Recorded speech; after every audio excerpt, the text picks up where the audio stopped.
can't reach happiness, but you've now told yourself for 5 years, you need to try harder, you're not good enough, you what. This is how you speak to yourself. You have to sometimes watch yourself. Yep. The way you speak to yourself, you have to ask yourself, if this was a relationship, would I want to be here? Anyone who would say, you know what? And then I got this promotion, and from that day, I was was so happily ever happy. after. Not even with the wedding. Of my dear best friend and brother, who also said to me, you know, sometimes when our parents are asking, when are we having kids, do they understand that we're already burnt out? We're already busy. Welcome to my space. My life and journey is one of ups and downs. Life can be very challenging, but it's when we open up that we find our solace. Let's heal. Let's grow. Let's cry. And you know what? Laugh together. Welcome to Conversations with Upumzile. Your girl next door. Conversations with Upumzile, the girl next door. It is that time of the day where I am sitting with beautiful people, my girl next door, or either boy next door. Sometimes you'll never know. But hey, I love my girl next doors. You know the theme, I think, of conversations. It's always people that are close to my heart, or they become the girl next door. Like, I know you. But anyway, today we are reflecting. It's a different episode. And but my guest will tell you almost everything. Reflections with Julian. A beautiful soul, somebody. I already feeling like I'm going to rest and relax. And this is like, feels like I'm going to be in therapy.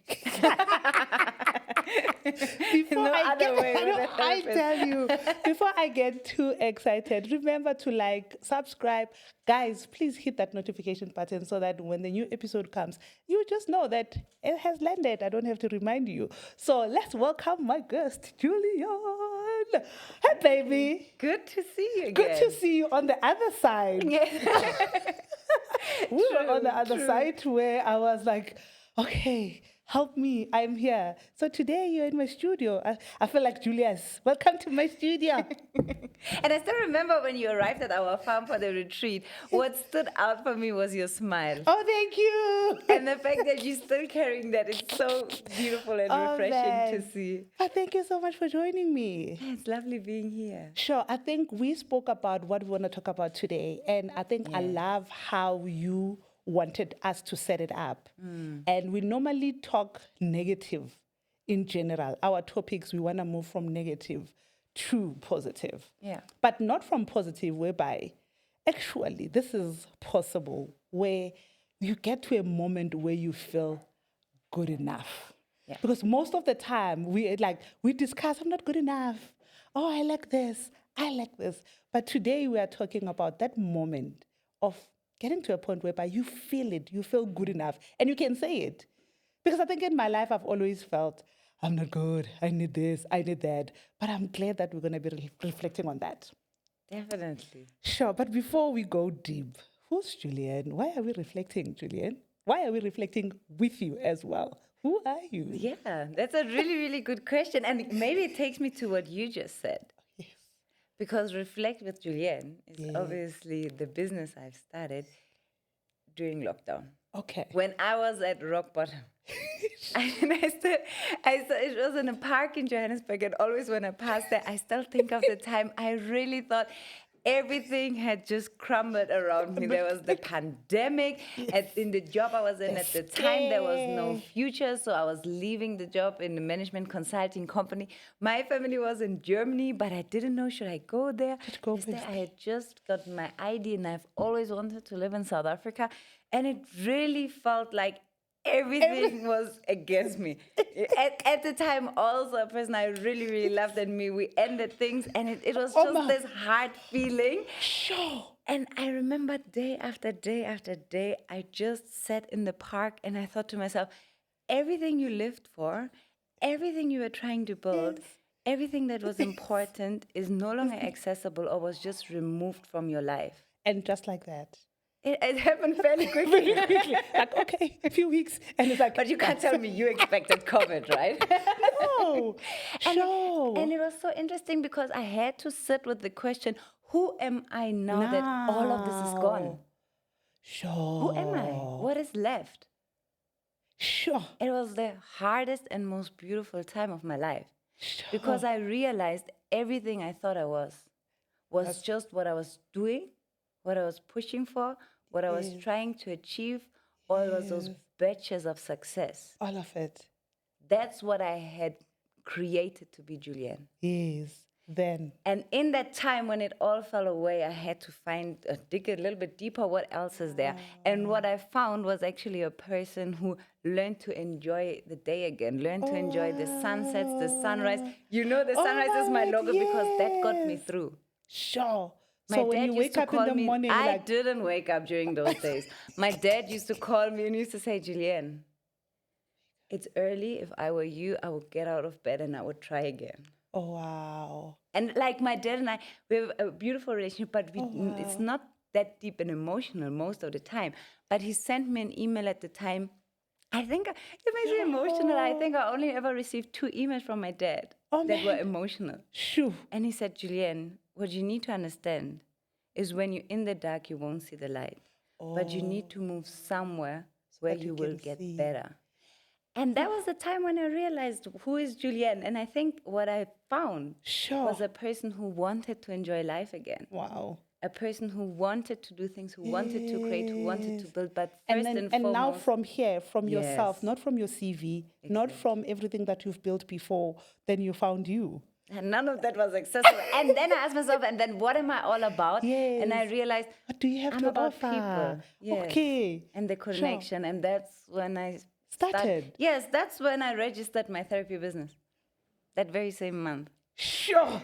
No, we definitely got we definitely, now that you dig deep who Julian is, and I love that you reflected. You did it because most of the people, when you say, who are you? They will tell you, I'm a mom, I'm a this, and all the accolades, and you were like, I'm not going there. I had to find me. And this is who we're talking to. By the way. Sure. Now you registered. Now you're a therapist. Yes. So with what you started, what was the main thing that when you felt like, okay, I'm going to sit with people and I'm going to make sure that they reflect on their lives, sitting on the other side? Yes. Most people, when they come to you, what was that one thing that was a common thread Yes. that Yes. kept on coming? Because now we know, okay, we know you're a therapist, and guys, you can Google her. She's all over. This person is busy, by the way. But anyway, you will know more. But today, it's not about that. Yeah. But let's talk. What was the theme that came through maybe the first year or second year when you started? What I really realized as a theme Yeah. is how hard everyday life is for a lot of people. Yeah. And with everything they've achieved, with all the boxes they're ticking, how frequent they still feel down, anxious, they feel worried, and they doubt themselves. Sure. And if I could just tell everyone one thing, it would really be, this idea Yeah. that happiness comes with what you achieve or what you do, or you'll feel better. Yeah. With It your is next. a false promise. I always joke, I've never met anyone who would say, you know what? And then I got this promotion, and from that day, I was was so happily ever happy. after. Not even with a wedding, it's life begins after you've achieved something. Oh, babe. And what you actually realize when you work in therapy Yeah. is it comes down to how you live your day, Sure. how you go out into the world Sure. to connect with yourself, with other people in the world. That's what life And is with about. or without, it doesn't matter what you have.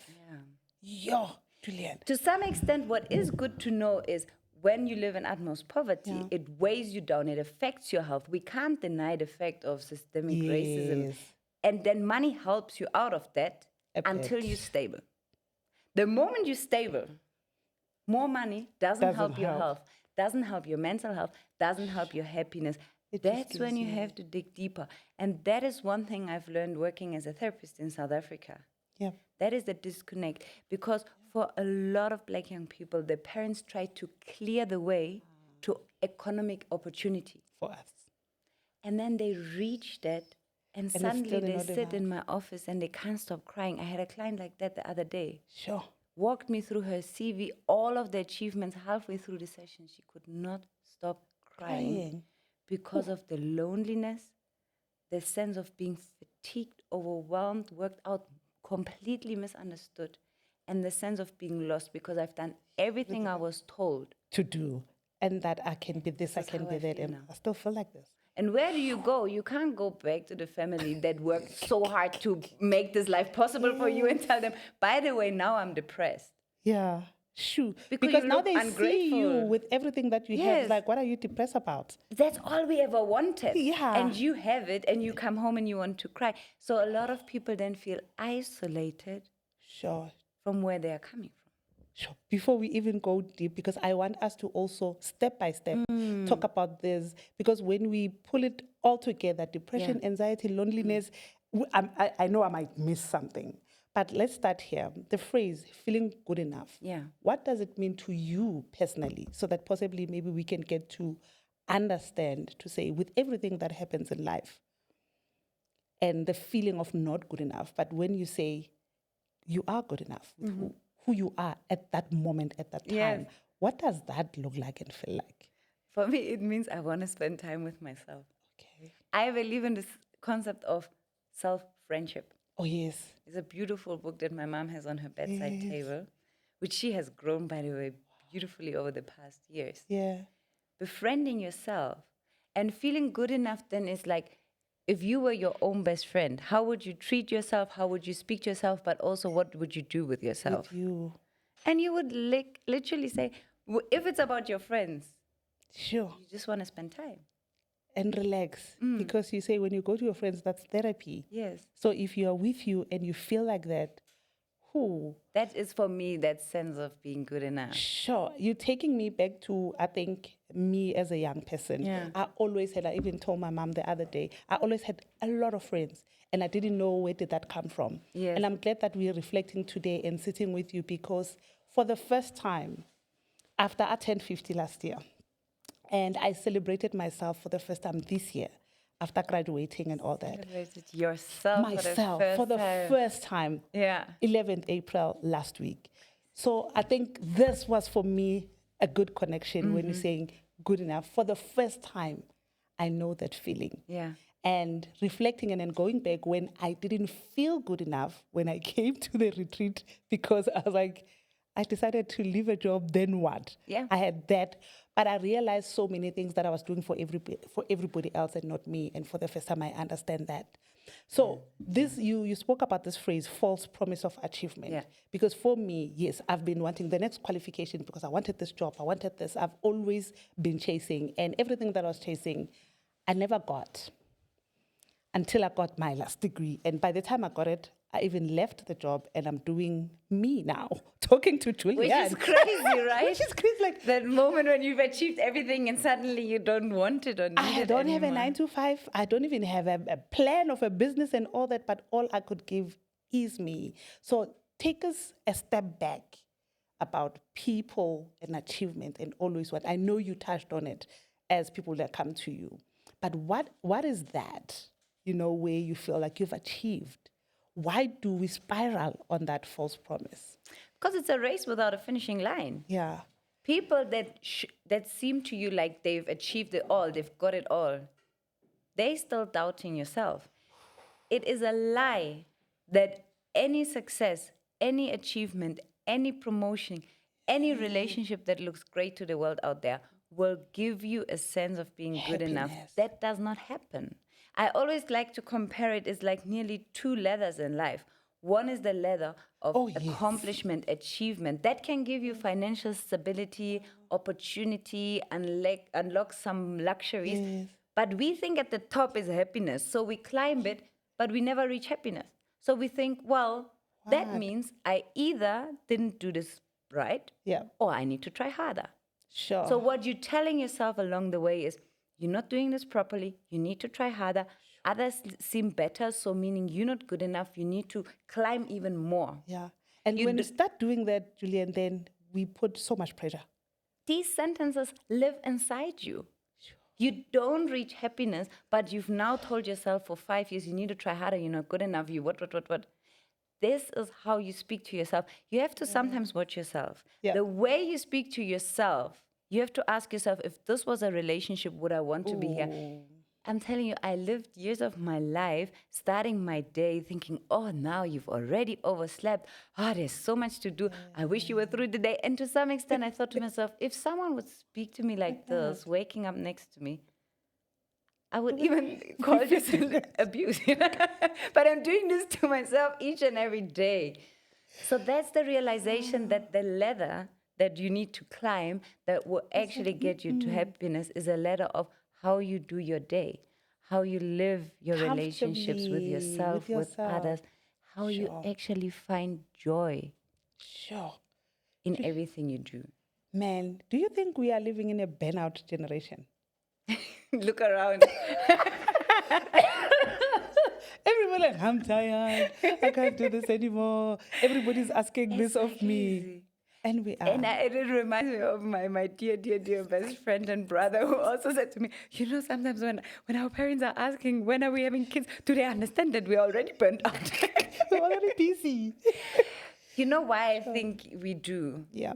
And this is for me very important because a lot of people still think burnout is a personal failure. Oh, yes. So when they can't live up with the demands of everyday life, with the expectations they place on themselves, and with the workload that they have just to maintain themselves, they don't think, whoa, this is too much. They think, I'm failing. I can't keep up. It means I'm not the best. I'm not. Ooh. and this is the cruel part about the society we've created. We've not only created a society that places all of this expectation, pressure, and so forth on you, Yeah. but also tells you, you have all the opportunities now, right? You can achieve everything. So if you don't get it right, means you're the failure. Whereas maybe in the past, if you don't have what you want to have in society, it's unfair. Oh. It's oppression, it's discrimination, poverty, horrible. Oh, now the twist is But now it's you. because ooh. Now it's you. You could have achieved this. You could be better. You have could do- everything. And what you need to watch, why I think it's a burnout society, is that this is not limited to work and success. People experience that in their relationships. So many times when we speak about our friendships, our relationships, our families, we think about what can I do for them? For them. Not Ooh. who are we together? How can I experience myself with them? And then without when we tension? start realizing our relationship is not going well, we think, let me try harder. Let me do better. Then we overcompensate. And it weighs you down. Sure. It weighs you down. And why I think it's also structural in our society. Yeah. And Bjorn Johan wrote this beautiful book, The Burnout Society, where he unpacks that. Is because you think it's you the failure, shame kicks in. And shame isolates you. It's like a wall you're building around you. So you can't tap into the support other people could offer you because you think they are all still coping. Yeah. And they've already placed you somewhere. They think you are good enough. You're doing everything you've Yeah. achieved, and now it's pressure. Yeah. But then the issue now comes, the mental health realities they Yeah. start to kick in. Yeah. We talk loosely about mental health. And it's everything that happens in your mind. And in your body, it's very connected. Yes. It's very connected. So what are the common struggles when somebody says mental health? Because other people will like, I just feel tired. I just don't want to do anything. But Yeah. what are the common easy struggle to pick up that this somebody now is really suffering with mental health? So how we differentiate it in our profession is when you're really struggling, is when it's hard for you to function, to cope up with the demands of everyday life. And what I often see when that happens is a huge implication is anxiety. Because if you always think, I'm not good enough, I need to try harder, I need to do more, you get anxious. Because anxiety is actually this feeling that something is wrong and I need to fix it, or something is something will be missing. wrong tomorrow. Yeah, something's missing. Obviously, like you said, fatigue, burnout. And that's when you start realizing, I don't want to do anything. And a lot of people experience it in small things, like receiving a WhatsApp and thinking, Oh, yes. but these are your friends trying to say hi. But you're no longer thinking, oh, this is my friend saying hi. You're thinking, What do they want? another expectation. I am not Yes. good enough. So you don't see your friend texting you. You You see see guilt, burden. guilt, and then shame. I haven't thought about it like that because I think I've gone through some of those to a point where I would start trying to manage WhatsApps that I get. Where I would, as an example, where people will always borrow money from me. I'm like, guys, I don't know who told you I have money. You know, that kind of thing when people feel because you live the way you live, they think you have it all, you have it together. And then I'll start writing, please do not ask me for money. If you don't have it, I don't have it. To protect myself from those WhatsApps. Yeah. So that when it comes, I'm like, And you forever just saying no, no, no, no, no, because you you're feel tired. guilty. And some people get that also when you ask, can we meet today? And then if you like, actually no, then they start feeling guilty and it weighs you down. And you know what hurts me so much? Yeah. I try to work with my clients on saying yes again. What do you want to give? Yes. What do you want to do for others? that. What time do you want to speak to? You won't believe how many of my clients are in relationships and friendships, and all they know is what the person doesn't want from them.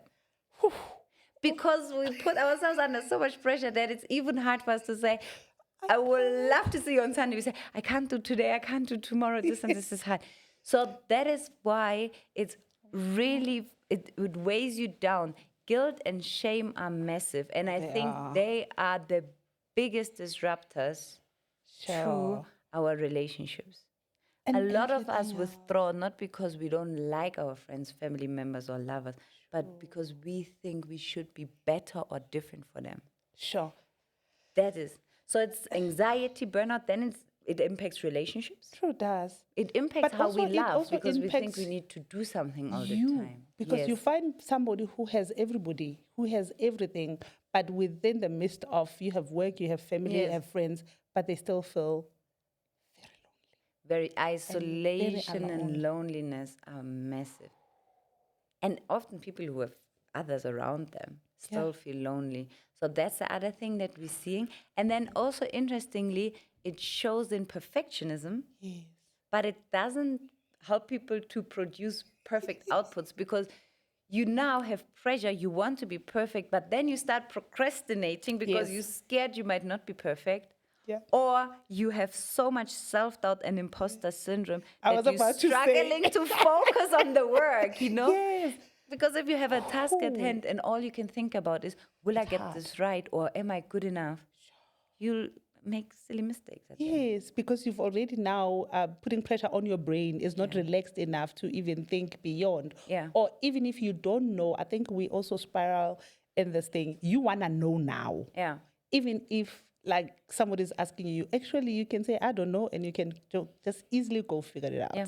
We have this thing that we want to know now. I was going to talk about imposter syndrome because now that's been another new term Yeah. where it's coming stronger. So if you were to unpack it, when somebody says I'm suffering from imposter syndrome, when I see you do what you do well and I like what you do, if I feel like I want to do it like you, am I an imposter?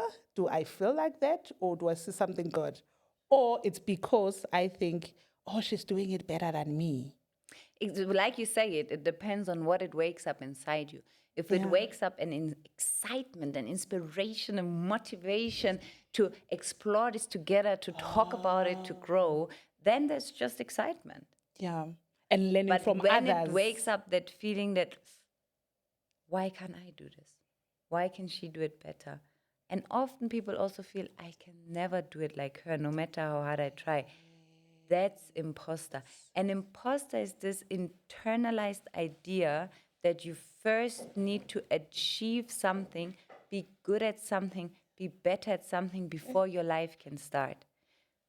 How many people that you know live on hold? A lot. Waiting for a problem to solve, waiting for a situation to get better, waiting often to achieve something that will give them a sense of self-confidence. That is imposter. The challenge is just, it never comes, because when you have success, you think, this was by luck. Yeah. Surely this And not can't be because I me. didn't. Oh, yes. Ooh. So the self-doubt and the anxiety always wins, because you're trying to calm it down and say, but I did this, I'm doing this, I'm trying this, I am And pushing I've so been hard. this. Yep, and then they always say, but what if it was luck? What if it's not really you? Sure. What if it goes wrong tomorrow? Do you know how many people go to work every day stressing that today it might show that they're not good enough? Yeah. Somebody, yeah. So imposter is that internalized notion that I will only belong and be good enough if something changes. And a lot of people also feel it in their relationships. Sure. And also, I think as parents. It definitely. Yeah. Sure. Because I think that I still struggle a bit as a parent. There was a point in time in my life, I always say, I don't want to parent. I want my kids to teach me how to parent them because I'm not them. It helped me to be me. Whether I do it right or wrong is like, I really don't know, because I'm parenting you. You know yourself more than me. I know you come from me. That, by the way, was always what I told myself as a therapist. That's why I'm a systemic and family therapist and not a psychoanalyst, because I'm like, who am I to know more about you than yourself? Let's work with what you know. But I think humility is a beautiful characteristic.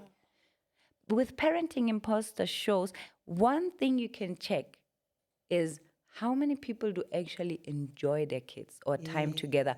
And what saddens me a lot in our society is how many parents do everything possible for their kids and can't remember the last time they laughed together. Oh, yes. Oof. Or they had like beautiful celebration together. Because it's always the for, what I can do for you, what I can offer you. And the kids take and move on. They have their lives. Yeah, they feel lonely because the kids are actually waiting for you to just live with them, enjoy life with them. Sure, and the technology is not helping, because then they live life on their phones.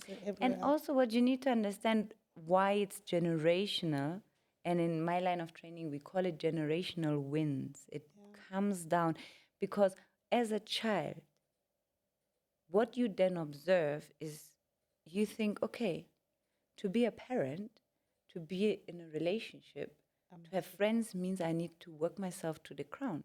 I need to sacrifice. I need to do as good as possible. Otherwise, I need to feel guilty. Aha, that's life. So you learn that. And you repeat it. Oh, And that's why it's so interesting. A lot of people come to therapy, they feel miserable, but then they say, it can't be my home because my parents did everything for me. They're the most loving people. They sacrificed whatever. And then I say, and how were they with themselves? yeah.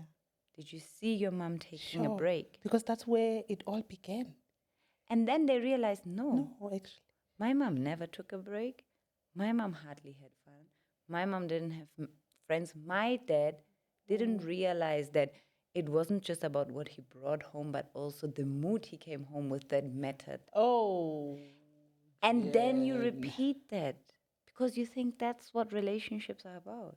Sure. And life in general, because you start living at home more than before you go out. And So that's what you as see a more. child, first of all, you don't have the ability to question it yet. Kids are like a sponge. You just take it in. But the other thing you also need to realize, as a child, our need for belonging trumps everything. Yep. So you will make everything, like you do everything to belong to this family. And the first thing that you do is you learn from them, you are like them. Yeah. And you also, I think, coming back to our main theme, good enough, again, then kids, you start trying to, when you want to belong, you want to do everything right so that you get the praises, you get everything that you need, because that feeling of, instead And of you're being raised by two parents who always feel they're not doing enough for you. So you also feel you're not good enough. It's that idea that we treat ourselves like a project. And that's how a lot of people also parent. Sure. I should be doing this. I need to take the child there. I need to enable this and this and this. And that's why when you ask me what is good enough for me, it is wanting to spend time together. If you feel like you're a good enough mom, what matters is to have your child around. Sure.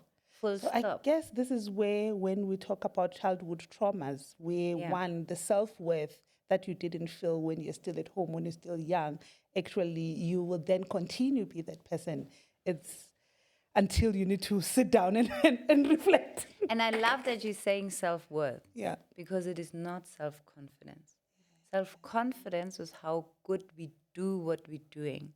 Self-worth is how worthy we feel inside. And the most important realization for you is to feel worthy. You don't have to do anything. All you have to do is to connect, to be with yourself, with the world, with others. Oh, Julian. Sure.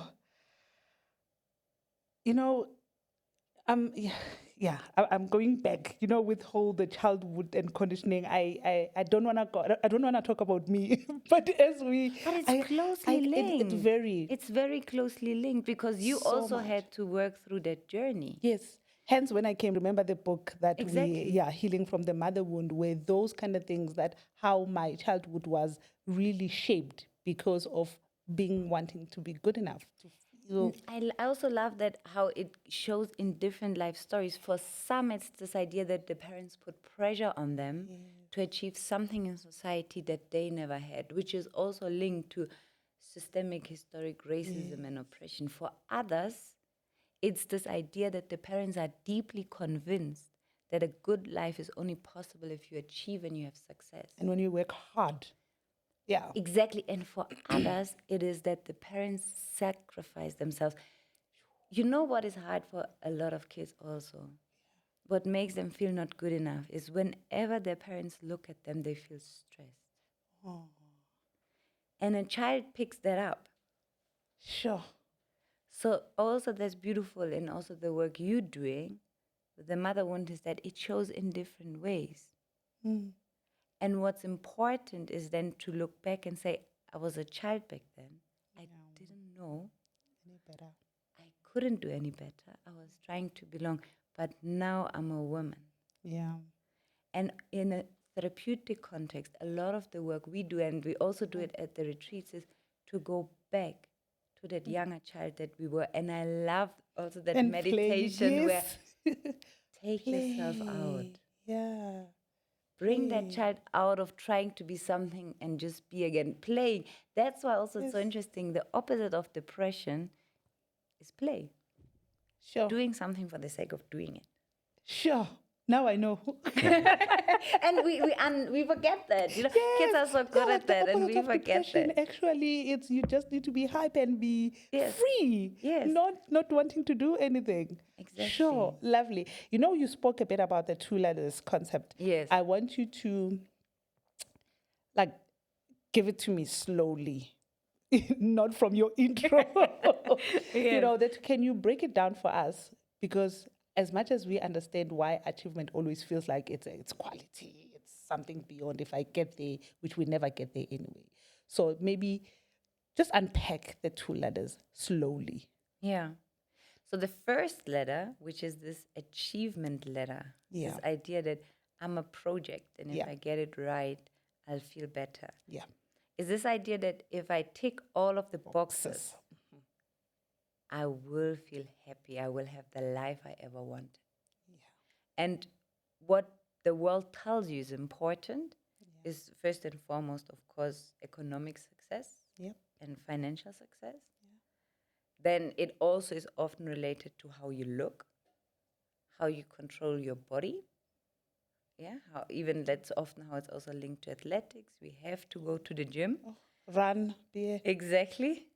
And then it's also relationships. And I love how sometimes people say, I want to have a child. Try to ask yourself, do I want to be a parent? Sure. Or, I want to have a husband or a wife. But do you want to be? It's more about the having. That's the achievement.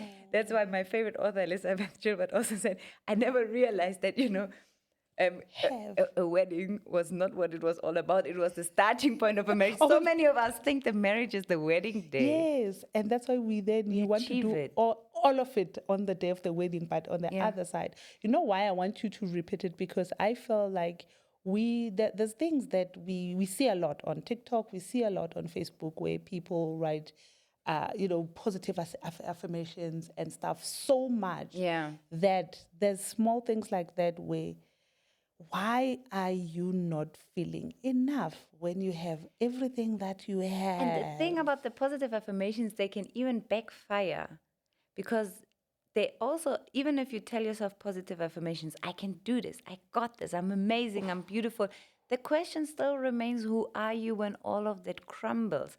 And this is the other thing that the achievement letter tells you is be in control of your life.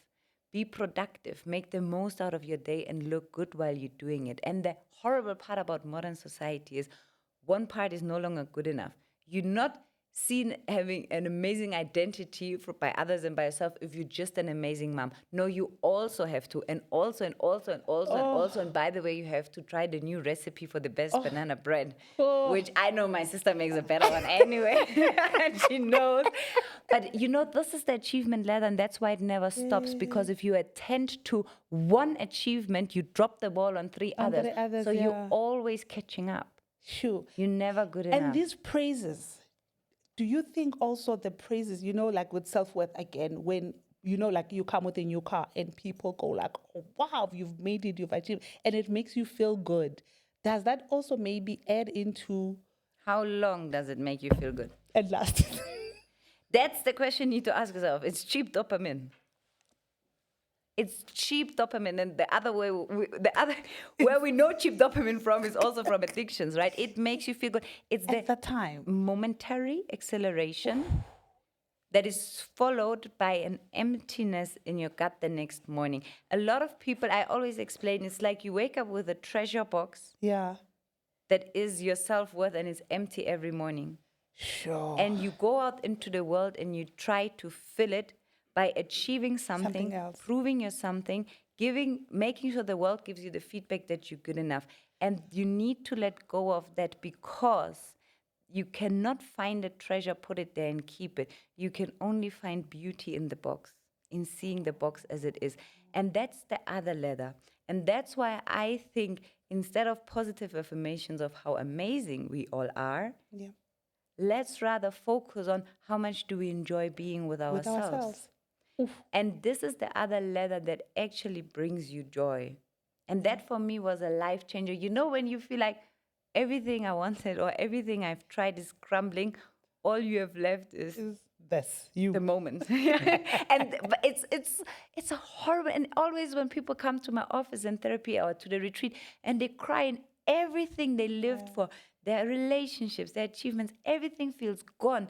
Even joy doesn't seem accessible. I always worry because I'm like, you've reached rock bottom and I so wish it was different. And at the same time, I look at them with so much hope because now I always think, now that all of this has been taken away, you can find what really gives you a good moment and a good weekend. And that's why you will remember when people come to my retreats, I always ask them, write a letter to yourself from the person that loves you the most and what they want for you for this weekend. Because if I ask you, set intentions for the weekend, you say, I want to go back to my gymming routine, I want to go back to the health routine, But if you write from the person that loves you the most, the letter sounds more and like... they will tell you that it's okay. It's okay. It's okay to rest. And this is the other letter. Rest is... Like the other letter actually that gets you to a life that you enjoy are a lot of everyday routines, practices. It's how I was you about approach to ask your you, day. how do we shift the perspective? Yes. Which is that? So the perspective is you shift it by saying, how do I want to live this day? Yeah. And it's a lot of those practices and routines. It is still good sleep and rest. And resting, by the way, is not TV. It actually stresses our bodies. Binging. Like, I'm going to relax. I'm going to binge on that beautiful show. And sometimes it's okay, treat yourself. Yes. But remember that actual rest also needs your body to rest. And the flickering of the images on the TV are a little bit too fast for our our bodies and stuff. Then it is moving your body. And with that, I don't mean that you have to come and run a marathon with me. I mean, you have to be in your body and enjoy it. Yes. The way researchers describe it is actually if you watch your pet, how they move, that's Yes. movement. When they feel like stretching, they stretch. When they feel like running, they run. Wow. So that can be really helpful. Obviously, also, and I know my dear friend was also sitting at the girl next door. What we eat, what we put in our body, how we treat our body. Oh, yes. Is I, very I love the important. full circle of it. Yes. And because I shared, I think there's one episode where I shared about my journey of coming to you. I think what I'll do is I'll link it to this. That would be lovely. Because it shifted a whole lot for me, you know, going there and taking time, which is important because sometimes you want to do it at home to say, like, take time for yourself, do something, but immediately somebody says mom or the call and you never go out. And what I've experienced with you is switch off. Yeah. Wake up and just let's go. A day Watch the without sun. appointments is revolutionary for a lot of mothers. And the tell crazy you. thing is it gets a lot of people anxious at the retreats. Sometimes they get angry with us. Yeah. And I say, always say to my I team, need to check my don't kids. worry, the ones who are angry with us on a Friday need to be here the most.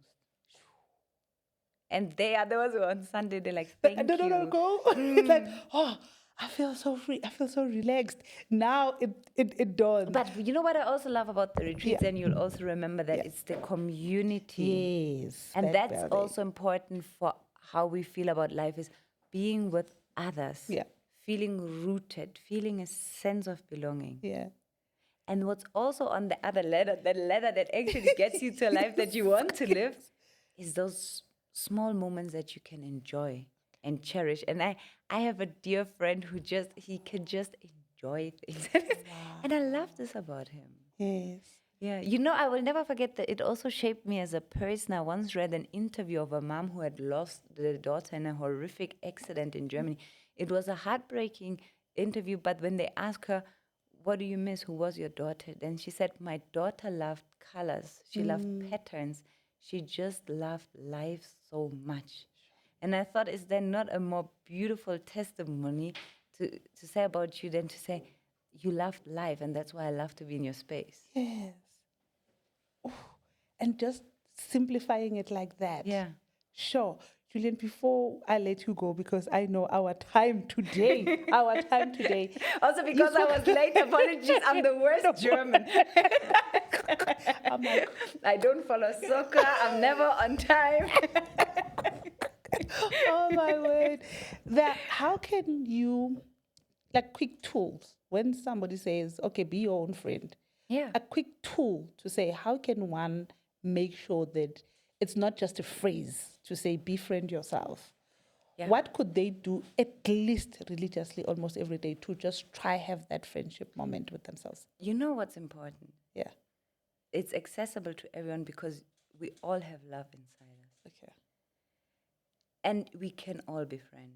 And that's the beautiful thing. Even if you grew up in a home where you haven't felt it, even if you're currently in a relationship where you don't feel it, even if your life seems like it's empty of it, when you see someone that you want to connect with, it can come out. If you see someone struggling, you can still be there for them. You can support.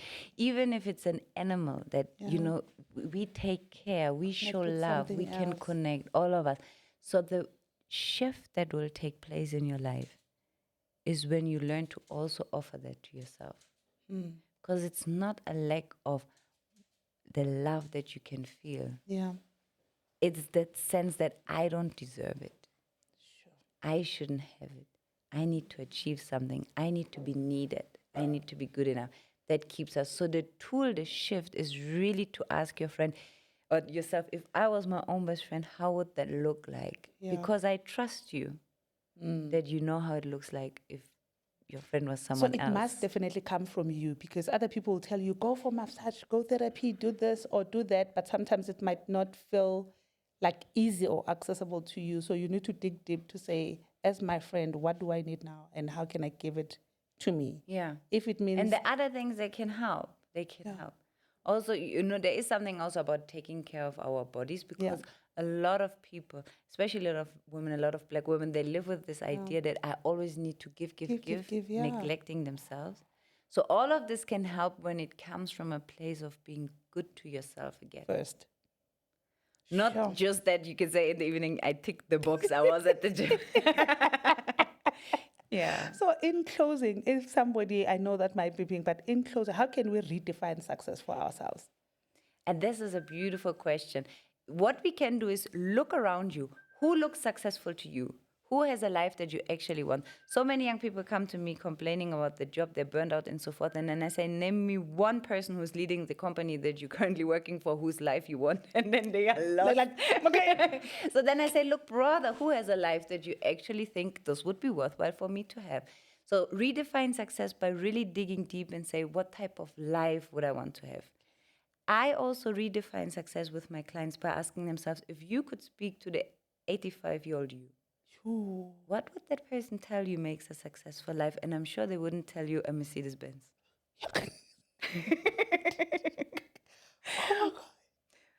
So that's how you redefine it? Yes. And then how you also redefine it is what does success mean? A successful life, usually success is a place where you want to stay.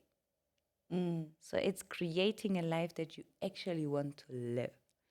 But you can recreate or redefine success solely from inside out. You have the answers to that. Everything that I just asked you, you will be able to answer it. Sure. I think I need to go reflect again, because I think where I'm at now, I feel good, and I feel like I've done everything. If I were to leave tomorrow and go to other side, for the first time, I would feel like I'm content in that and that. And I gave myself a chance to taste that, to say, I'm successful where I am now with everything I have. And it's not that checkbook that I got before. It's far lesser, but I'm far happier.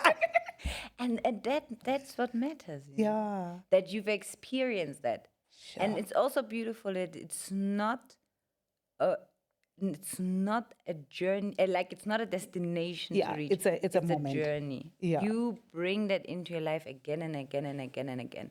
And if you have a bad day and you can't feel it, that doesn't mean a lot, because it's what you create each and every day that matters. Why should somebody come to a retreat? Because I love it. It's a beautiful place, it's a beautiful time, and it's a beautiful sunrise that we watch together. Sunrise and sunset, my word. I'm going to put up those pictures, and that feeling of just being there, watch the sunrise and the sunset, which is there for us every day for free. Yeah. Free. And it's just always to be so funny with the retreats. Every time a client arrives, I feel honored. Yeah. I'm like, you're really trusting us. And you really want to be in our space. And you do it so differently. That means so It's much. beautiful. You want to be with us here at our farm. Oh, Yeah, yes. just come. Cullinan, and it's not far. Cullinan, not far. it's easy, it's doable. And I love that this is not a sales pitch, because you can't even describe it. You need to be there to feel it and understand it. There's no, when you get here, you do this, you do that. It's like you just be yourself the whole time and enjoy time away from everything. Yes, and I know that one of my good friends in Germany, she has this doormat that says, "So lovely to have you here." That's you. And that's we need to have a second episode. We should, hey? We need to have a second episode, and we definitely have a proper, now digging deep into small things that you do and when you walk in. Why the yoga? Why the sunset? And I like that. I remember the other day we were like watching the sunset, and we were like, you will not enjoy it if you're making noise. Like, because we can't shut down. But when you start letting go and like be here, that's the most. I mean, you do it like it's so simple. It's the simplest thing. It is. There's really nothing. You don't give anything. It's just be here and feel it. And feel it. Oh man, thank you for joining me. Thank you so much for definitely we're having doing me. the second Yes, we episode. have to. You will come. So it's Reflect with Julian, and you are at Cullinan. Yes. So people But everywhere. it's just next door. Yes, exactly. Just next door. Just next door. 100%. And you are on social media, and I love your social media. Definitely. Keep it coming, because we also learn. I think I love that it's not only when people come to your farm, but you also teach on social media. And I Yes. love that. And I you mean, I all have an joined. office also in Yes, Sandton. in Sandton. Oh, Yeah. that's another place for therapy. But I will still advocate, go for the retreat, guys. Go for the Also, retreat. also because there's amazing food. Thanks to my Okay. team. The next episode, we'll talk about the Perfect. food and Yes. how I chose the most difficult diet. I did 3 weeks ago so hard. But I made it. And it changed made my it. life. And you actually did it with grace Thanks. and joy. Just be. Thank you so much for letting me you. be. Thanks for having me. Conversations with the Pumzila, the girl next door. Julia's voice, when you listen to her a lot, you're going to feel like you are on some hypnosis because, like, I'm here, I don't even know what to talk about anymore because, So this is Julian, and I think go back and check this video that I'm going to put a link on where I share my experience of being there. But I think today we wanted just to make sure that we can sit back and reflect. Look at your life where you are and figure out what's good enough and forget about the not. Look at what's good enough and are you good enough? Do you feel worthy of being you, not for anyone else? So check this episode, but we're going to bring another one. I think what you can do, let us know what else you want to hear from us because that'd be I think I'm definitely, and I know there's other podcasts coming in. You will see her in different places. So start following her now so that you get all the shit you need, even if you're not there. And subscribe, like, and make sure that the girl next door live next to you or your home. Click right now. And thank you for joining us always. Thank you.